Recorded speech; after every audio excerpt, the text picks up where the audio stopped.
எல்லோருக்கும் வணக்கம். நாம் இப்போ வந்து பார்த்தீங்கன்னா 11ஆம் வகுப்பு கணினி அறிவியல் பற்றி பார்த்துட்டு வரோம். இன்றைக்கி நம்ம என்ன பார்க்க போகிறோம் அப்படின்னா சாப்டர் 2 சரிங்களா? அதாவது பாடம் 2 பார்க்க போகிறோம். நம்ம எப்போவுமே கணினித்துறையில் இருக்க எல்லாருக்குமே சொல்கிறது என்ன அப்படின்னா, ஒரு விஷயத்தை படிச்சுட்டா போதாது, கற்றுக்கணும். கற்றல் அப்படின்னா செய்முறை, ப்ராக்டிக்கலாக செஞ்சால் தான் உங்களால் என்ன பண்ண முடியும் அப்படின்னா ஒரு விஷயத்தை புரிஞ்சுக்க முடியும். புரிஞ்சுக்கிட்டால் தான் நீங்கள் அடுத்த இடத்துக்கு போக முடியும். சரி, வாங்க நம்ம பாடத்துக்குள்ளே போகலாம். இப்போது இது ஃபண்டமெண்டல்ஸ் ஆஃப் கம்ப்யூட்டர்ஸ், கணினி அறிமுகம்னு சொல்கிறாங்க. இதில் நம்ம பார்க்க போகிறது இன்றைக்கி நம்பரிங் சிஸ்டம். சரிங்களா? இதில் கற்றலின் நோக்கங்கள், ஏன் நம்ம இதை வந்து கற்றுக்கணும் அப்படின்ற மாதிரி சொல்கிறாங்க. To know how computer interprets and store data in the memory. அதாவது ஒரு கணினி வந்து பார்த்திங்கன்னா எப்படி வந்து ஒரு டேட்டாவை சேமிக்குது, எப்படி ஞாபகம் வச்சுக்குது அப்படின்றத பற்றி நம்ம இங்கே பார்க்கலாம். To learn various data representation and binary arithmetics. சரிங்களா? அதாவது பல வகையான தரவு பிரதியீடுகளை மற்றும் இருநிலை கணக்கீடுகளையும் பற்றி கற்றல். சரி, அடுத்து நான் போக போக என்னென்ன சொல்ல வராங்கன்னு சொல்கிறேன். சரிங்களா? சரி. To learn conversion between various number system.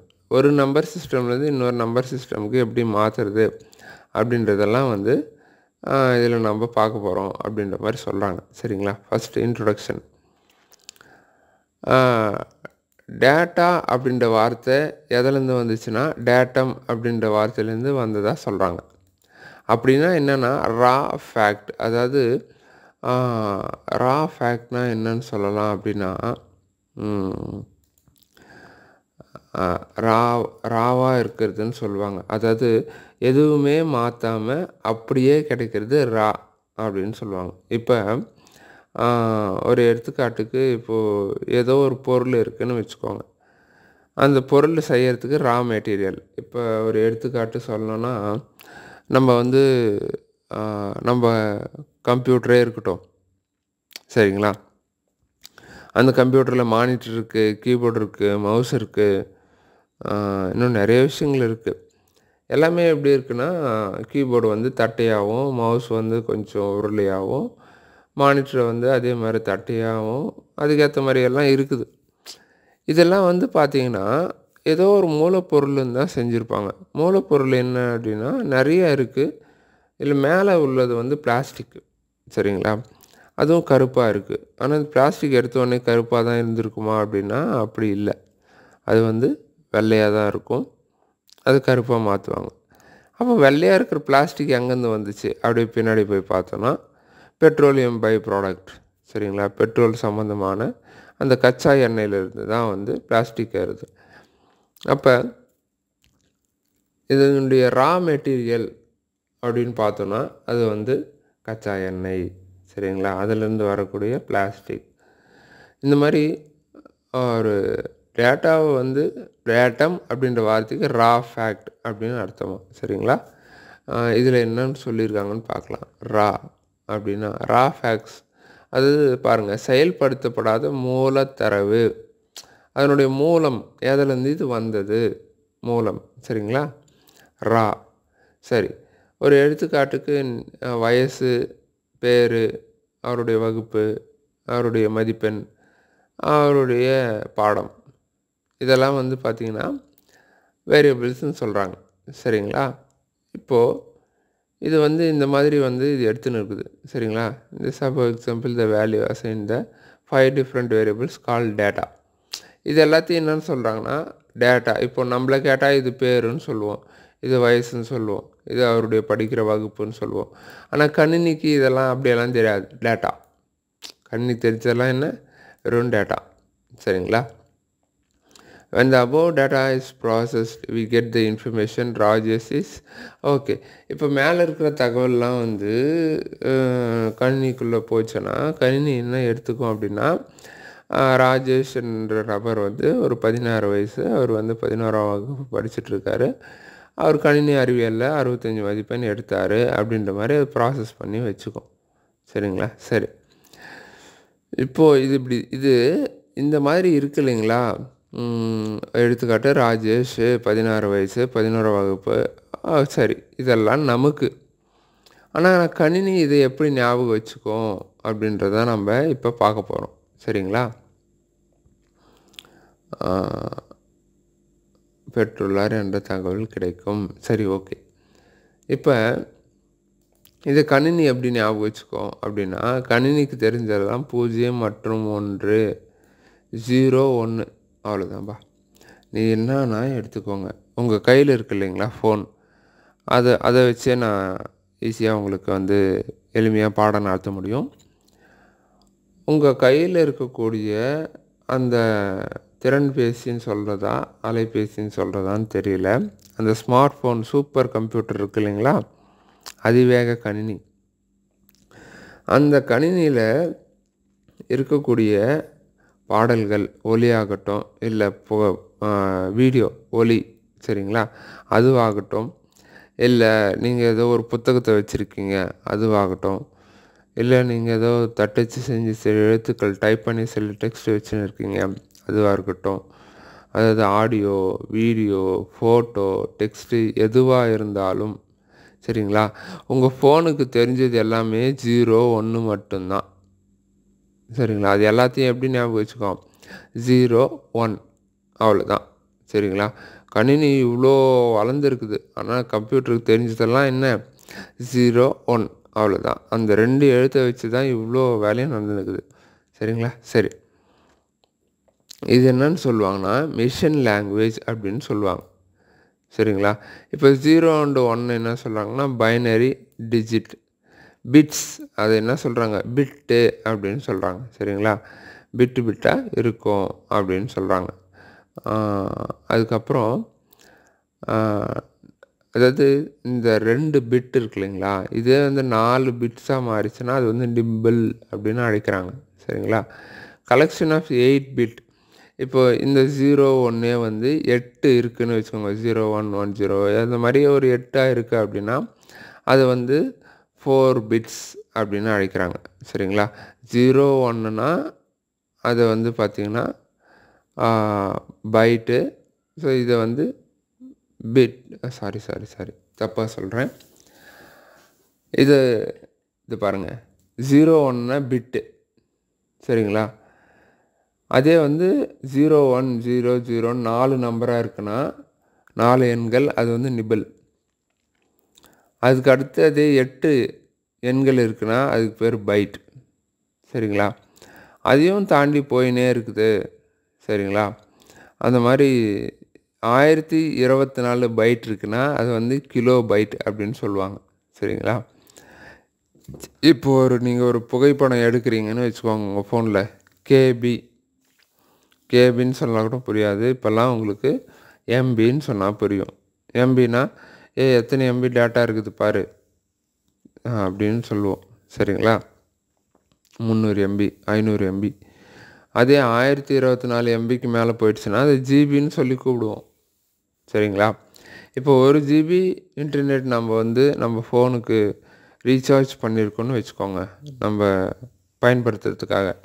அப்போ 1 ஜிபியில் வந்து அது எப்படி பிரியும்னா 1024 மெகாபைட் எம்பியாக பிரியும். சரிங்களா?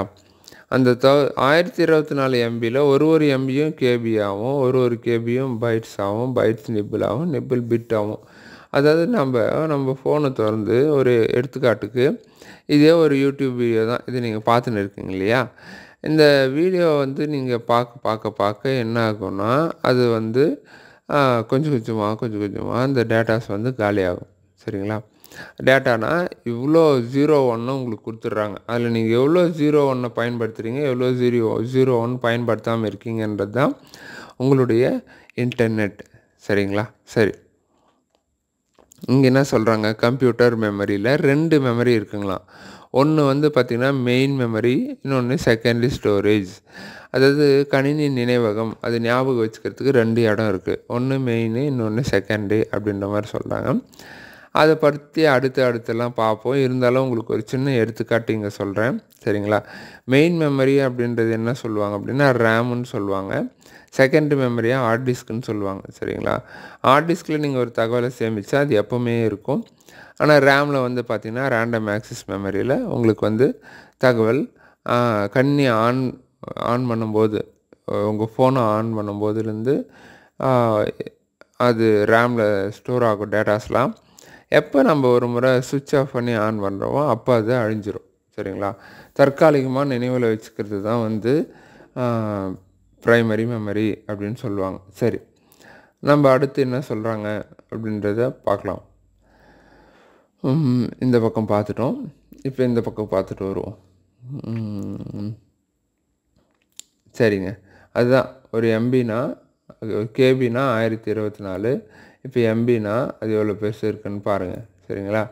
அந்த மாதிரி இதை வந்து பார்த்திங்கன்னா அது நம்ம சொன்னீங்களா, பிட்டு, பைட்டு, கேபி, எம்பி, ஜிபி, அடுத்து டிபி, அடுத்து பிபி, அடுத்து இபி, அடுத்து ZB, அடுத்து ஒய்பி அப்படின்னு கண்டுபிடிச்சிருக்காங்க.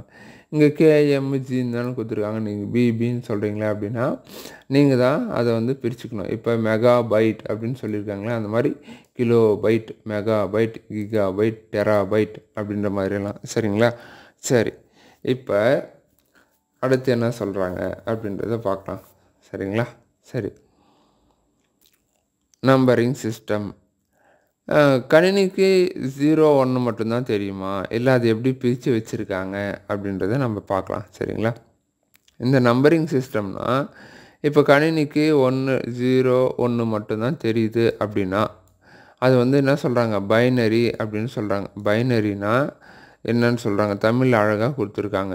இருநிலை 2 நம்பர் இருந்துச்சுன்னா அதுக்கு பேர் பைனரி, சரிங்களா? அதுக்கப்புறம் எண்ணிலைனா 8 நம்பர், 8 எண்கள் இருந்துச்சுன்னா அதுக்கு பேர் ஆக்டல், சரிங்களா? அதுக்கப்புறம் பதின்மை அப்படின்னா 10 நம்பர்.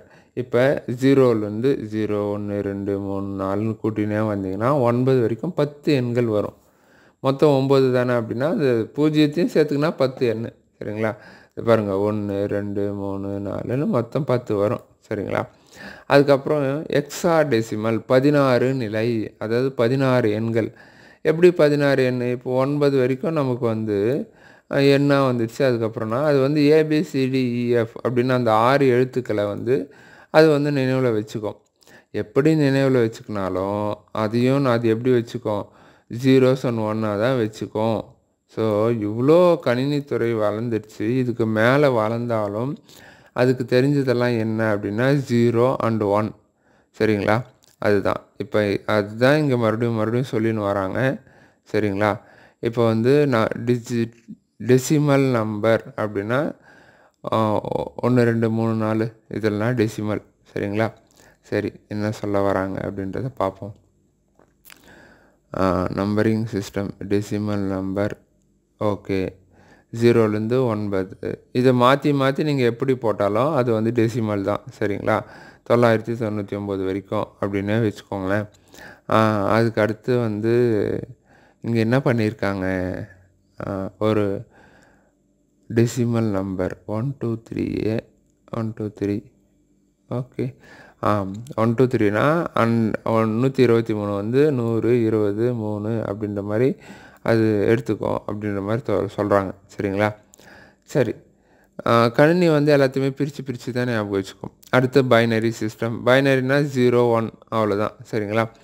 அதுக்கு அடுத்து வந்து பார்த்திங்க அப்படின்னா என்ன சொன்னாங்க, பைனரி 1, 0, 1, 1, 13, ஓகே.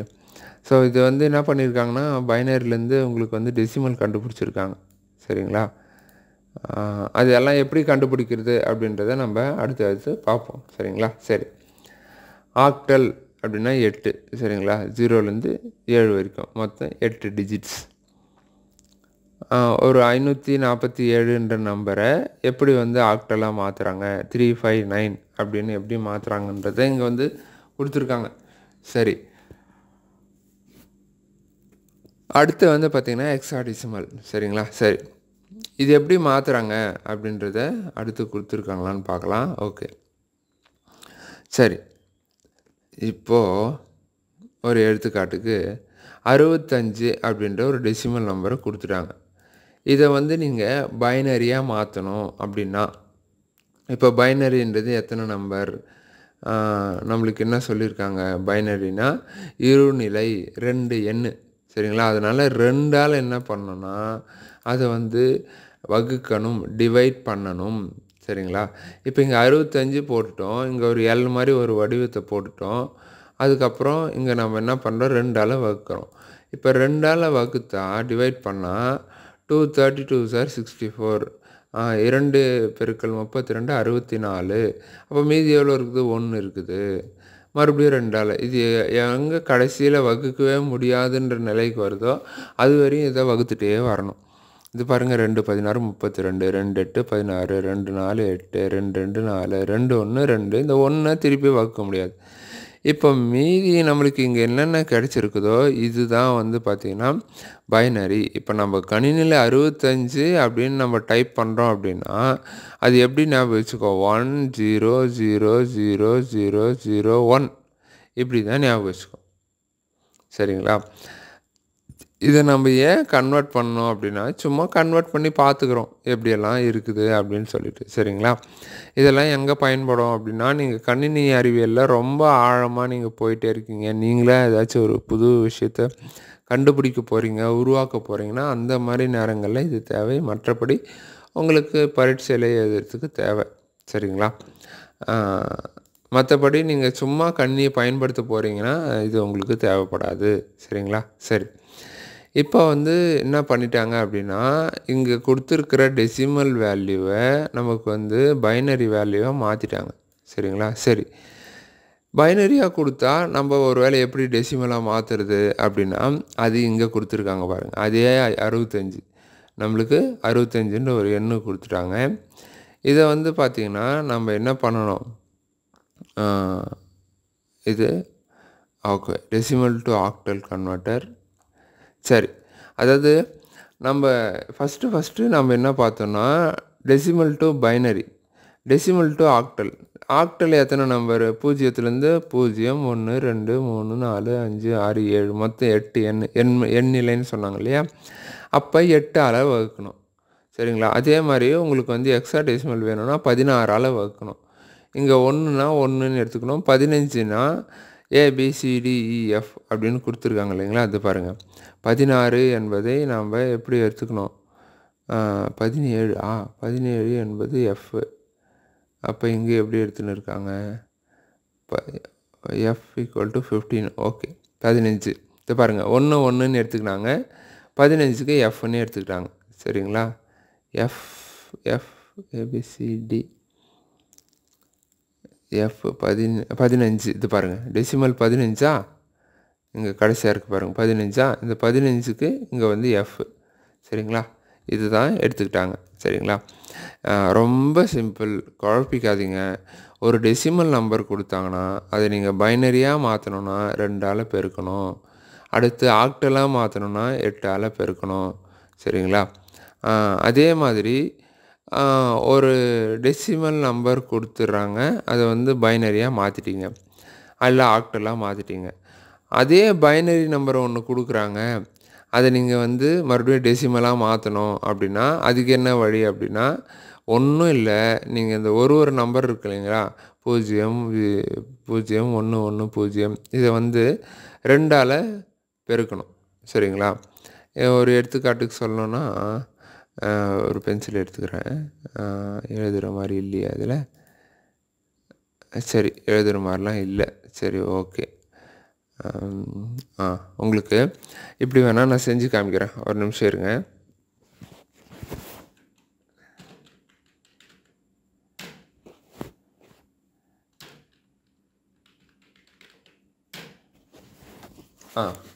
இப்போ இதில் வந்து எப்படி மாற்றுறது அப்படின்றத நம்ம வந்து சும்மா எழுதி காமிக்கிறேன். உங்களுக்கு வந்து உங்களுக்கு பாடம் எடுக்கும்போது உங்கள் ஆசிரியர் வந்து அதெல்லாம் இன்னும் கொஞ்சம் தெளிவாகவே சொல்லிக் கொடுப்பாங்க. சரிங்களா? இப்போது நம்ம என்ன பண்ணோம், டெசிமலை பைனரியாக கன்வெர்ட் பண்ணுறத பார்த்துட்டோம். இப்போ பைனரியை எப்படி டெசிமலாக கன்வெர்ட் பண்ணுறது அப்படின்றத பார்ப்போம். இந்த 65 நம்மளுக்கு 1000000 அப்படி மாற்றிட்டாங்க இல்லையா? இப்போ அதை நம்ம எப்படி வந்து இதுவாக மாற்றுறது அப்படின்றத பார்ப்போம். சரிங்களா? சரி. இப்போது 1 அடுத்து 0 0 1 3 0 ஆயிடுச்சுல, இன்னும் 3 0 0 0 0 1. இப்போ இது என்ன பண்ணணும் அப்படின்னா, இது ஒன்றுத்துக்கு இப்படி எல் மாதிரி கோடு போட்டுக்கோங்க. உங்களுக்கே சொல்லி கொடுப்பாங்க. சரிங்களா? நான் சும்மா ஒரு அப்படியே ஓரலாக தான் சொல்லிட்டு போகிறேன். இதெல்லாம் முக்கியமோ அதெல்லாம் முக்கியமாக சொல்கிறேன். சரிங்களா? இப்போ இது என்ன பண்ணுவாங்கன்னா 2 power 0. சரிங்களா? 2 power 0னா நமக்கு என்ன வரும், 0 தான் வரும். 0 into 1. இந்த 2 power 0வை இந்த 1ஆல் பெருக்கணும். இந்த 1ஆல் மல்டிப்ளை பண்ணணும். ஓகேங்களா? இப்போ இங்கே என்ன ஆன்சர் வருதோ அதுதான் வந்து பார்த்திங்கன்னா உங்களுக்கான ஆன்சர். இப்போ 2 power 1 அதாவது 2 into 1, 2 power 2, 2 into 2, 2 power 3, 2 into 3, 2 into 2 into 2, அந்த மாதிரி. இதில் 2 power 4, 2 power 5, இது 2 power 6. அப்போது 2 power 6னா 2 6 முறை, 2 2 3 4 5 6. சரிங்களா? இன்ட்டு 1. இது எல்லாத்துக்கும் விடை வந்து 0 0 தான் வரும். இது எல்லாத்துக்குமே. சரிங்களா? அதனால் ஒரே 0ன்னு போட்டுறேன். இப்போ இங்கே 2 power 6, 2 2s are 4, 4 2s are 8, 8 2s are 16, 16 2s are 32, 32 2s are 64. சரிங்களா? அப்போ இங்கே 64 வரும், இங்கே வந்து 1ன்னு வரும். சரிங்களா? அதாவது 2 power 0னா 2 power 0 1ன்னு வரும், 0ன்னு வரும். 0 into 1 1. சரிங்க. 2 power 0 0, 0 into 1 1. 1 into 0 தான் 0 வரும், 0 into 1 1. கரெக்டுங்களா? அதனால் இங்கே 1, இங்கே 24, ஆக மொத்தம் 25. அதாவது நீங்கள் ஒரு நம்பரை உங்கள் கையில் கொடுக்குறாங்கன்னா நீங்கள் எதுவாக மாற்றணுமோ, இப்போ ஒரு எடுத்துக்காட்டுக்கு சொல்லணும்னா உங்களுக்கு டெசிமல் கொடுத்துட்டாங்க, நீங்கள் அது வந்து பைனரியாக கன்வெர்ட் பண்ணணும்னா 2ஆல் டிவைட் பண்ணணும். அதே உங்களுக்கு ஒரு பைனரி கொடுத்துட்டாங்க, அதை நீங்கள் வந்து என்ன டெசிமலாக மாற்றணும் அப்படின்னு வச்சுக்கோங்க. டெசிமல் அப்படி மாற்றணுன்னாக்கா உங்களுக்கு டெசிமல்ன்றது எத்தனை, 10. சரிங்களா? அந்த 10ஆல் வந்து நீங்கள் என்ன பண்ணணும், அதை வந்து நம்ம இப்போ பண்ணோம் இல்லைங்களா, 2 power அந்த மாதிரி எடுக்கணும். சரியா? இப்போது நம்ம இங்கே என்ன பண்ணோம், ஒரு நிமிஷம். ஓகே, பைனரியை வந்து டெசிமலாக கன்வெர்ட் பண்ணோம். ஓகேங்களா? சரி. இப்போ டெசிமலை பைனரி ஆக்கணும்னா வகுக்கணும், டிவைட் பண்ணணும். சரிங்களா? அதே மறுபடியும் பைனரியை டெசிமல் ஆக்கணும்னா மல்டிப்ளை பண்ணணும். சரிங்களா? இதை மட்டும் ஞாபகம் வச்சுக்கோங்க. புரிஞ்சிருக்கும்னு நினைக்கிறேன். மற்றபடி உங்களுக்கு வந்து சொல்லி கொடுப்பாங்க. சரிங்களா? சரி, நம்ம அடுத்து பார்ப்போம். இந்த பாருங்கள், இங்கே அதுதான் பண்ணியிருக்காங்க. என்ன பண்ணியிருக்காங்க, எக்ஸா டெசிமலாக மாற்றிருக்காங்க டெசிமலை. சூப்பர்.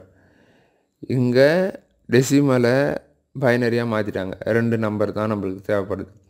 இங்கே டெசிமலை வந்து என்னவோ மாற்றுறாங்க, ஆக்டலாக மாற்றுறாங்க. ஆக்டல்ன்றது 8. சரிங்களா? அதே மாதிரி எக்ஸா டெசிமலாக மாற்றுறாங்க. எக்ஸா டெசிமல்ன்றது 16. சரிங்களா? இந்த மாதிரி மாற்றுறாங்க. மறுபடியும் அந்த நம்பரை ரிவர்ஸ் பண்ணணும் அப்படின்னாக்கா நம்ம வந்து ஃபஸ்ட்டு டிவைட் பண்ணோம் இல்லையா, அதுக்கப்புறம் மல்டிப்ளை பண்ணணும். இதை மட்டும் ஞாபகம் வச்சுக்கோங்க. மற்றபடி இது போட்டு ரொம்ப குழப்பிக்காதீங்க. சரிங்களா? சரி, அடுத்து என்ன சொல்லிட்டு வராங்க, இதிலெல்லாம் உங்களுக்கு வேலை கொடுத்துருக்காங்க. சரிங்களா? நீங்களாக மாற்றி பாருங்கள் அப்படின்னு சொல்லிட்டு. சரிங்களா? Conversion of fractional decimal to binary. சரி, அடுத்து அதுக்கான உங்களுக்கான சில வேலைகள்லாம் கொடுத்துருக்காங்க. இதெல்லாம் நீங்கள் செய்யுங்க. சரிங்களா? ஹெக்ஸாடெசிமல் டு டெசிமல் கன்வர்ஷன் அதான்ப்பா. இதில் ஒன்றும் ஒரு நம்பர்லேருந்து இன்னொரு நம்பருக்கு எப்படி மாற்றுறது அப்படின்றது சொல்லிகிட்டு இருக்காங்க. இது ரொம்ப முக்கியமா அப்படின்னா உங்களுக்கு பரீட்சை எழுத முக்கியம். அதுக்கப்புறம் நீங்கள் வந்து ஏதாச்சும் கணினியில் புதுசாக கண்டுபிடிக்க போகிறீங்க அப்படின்னா அப்போ முக்கியம். சரிங்களா? மற்றபடி வந்து நீங்கள் வெறும் கணினியை பயன்படுத்த மட்டும்தான் போகிறீங்க அப்படின்னா உங்களுக்கு புரிஞ்சுக்கிறதுக்காக இது முக்கியம்ப்பா. அவ்வளோதான். சரிங்களா? சரி. அடுத்து வந்து ரெப்ரசன்டேட்டிங் கேரக்டர்ஸ் இன் மெமரி. எழுத்துக்களை வந்து கணினி எப்படி ஞாபகம் வச்சுக்குது. அதாவது நம்ம வந்து எண்களை மட்டும்தான் நம்ம மனிதர்கள் வந்து என்ன ஞாபகம் வச்சுப்பாங்க. சரிங்களா? எழுத்தை ஞாபகம் வச்சுக்க மாட்டாங்க. அதே கணினி வந்து பார்த்திங்கன்னா எழுத்து தான் ஞாபகம் வச்சுக்கும், என்ன ஞாபகம் வச்சுக்காது. சரிங்களா? அந்த எழுத்துக்களை எப்படி ஞாபகம் வச்சுக்குது அப்படின்றத நம்ம இங்கே பார்க்க போகிறோம். சரிங்களா? இப்போது பிசிடி அப்படின்னா பைனரி கோடட் டெசிமல் அப்படின்னு சொல்கிறாங்க. அதுக்கப்புறம் EBCDIC extended binary coded decimal interchange code. அதுக்கப்புறம் ASCII American standard code and information interchange. அடுத்து யூனிகோட். அடுத்து ISCII Indian standard code for information interchange அப்படின்னு சொல்கிறாங்க. இப்போ பிசிடி அப்படின்னா அது வந்து 64 கேரக்டர்ஸ் கொண்டது அப்படின்னு சொல்கிறாங்க. 64 எழுத்துக்களை தான் அதுக்கு தெரியும். சரிங்களா? அதுக்கடுத்து அமெரிக்கன் ஸ்டாண்டர்ட் சொல்கிறாங்களே, இதில் வந்து பார்த்திங்கன்னா 128 எழுத்துக்கள் இதுக்கு தெரியும் அப்படின்ற மாதிரி சொல்கிறாங்க. அதுக்கு அடுத்ததாக எக்ஸ்டாண்டர்ட் அப்படின்னு சொல்கிறாங்க இல்லையா, இதுக்கு வந்து 256 எழுத்துக்கள் தெரியும். சரிங்களா? அதுக்கு அடுத்ததாக வந்து பார்த்திங்கன்னா இந்தியன் ஸ்டாண்டர்ட் கோடுக்கும் 256 தெரியும் அப்படின்ற மாதிரி சொல்கிறாங்க. சரிங்களா? இது வந்து பியூரோ ஆஃப் இந்தியன் ஸ்டாண்டர்ட் இதை வந்து கண்டுபிடிச்சிருக்காங்க. சரிங்களா? அடுத்து யூனிகோடுக்கும் கடைசியாக வந்து 256 எழுத்துக்கள் தான். இதை வச்சு மாற்றி போட்டு தான் என்ன பண்ணுறாங்க, எழுத்துக்களை கண்டுபிடிக்கிறாங்க.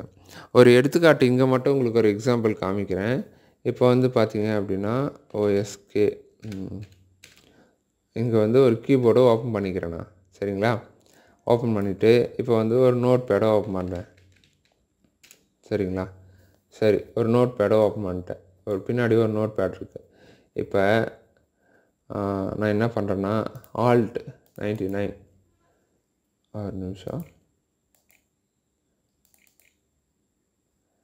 வர மாட்டேங்குது. அது இங்கே Alt பிடிச்சிட்டு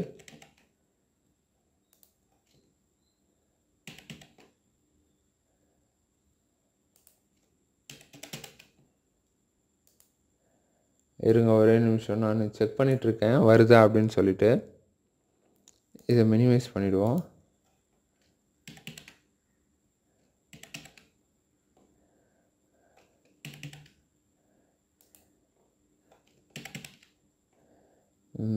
ஏன் வரவில்லை?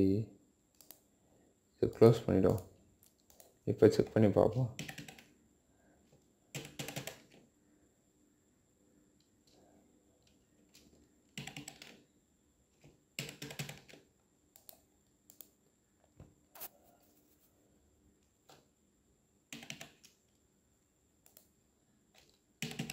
எதுவும் இல்லைப்பா. இப்போ இந்த மாதிரி நோட் பேடில் வந்து பார்த்தீங்கன்னா நீங்கள் Alt அழுத்தி பிடிச்சிட்டு நம்பர் டைப் பண்ணிங்க அப்படின்னா அது வந்து உங்களுக்கு எழுத்தாக வரும். அதுதான் இங்கே முயற்சி பண்ணி பார்க்குறேன், அது வரமாட்டேங்குது.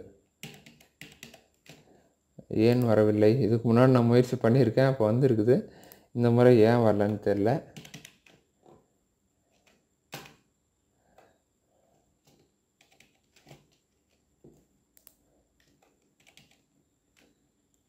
சுச்சோ,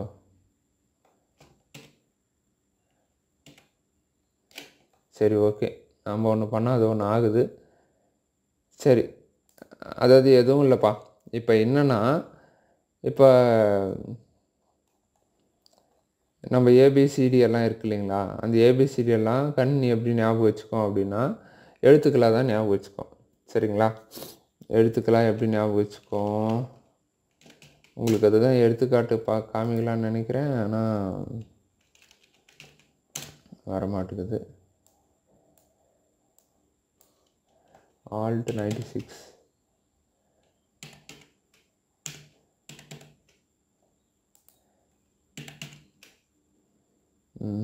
நோட் பேடில் தான் முன்னாடி பண்ணியிருக்கோம், ஆனால் ஏன் வர மாட்டேங்குது?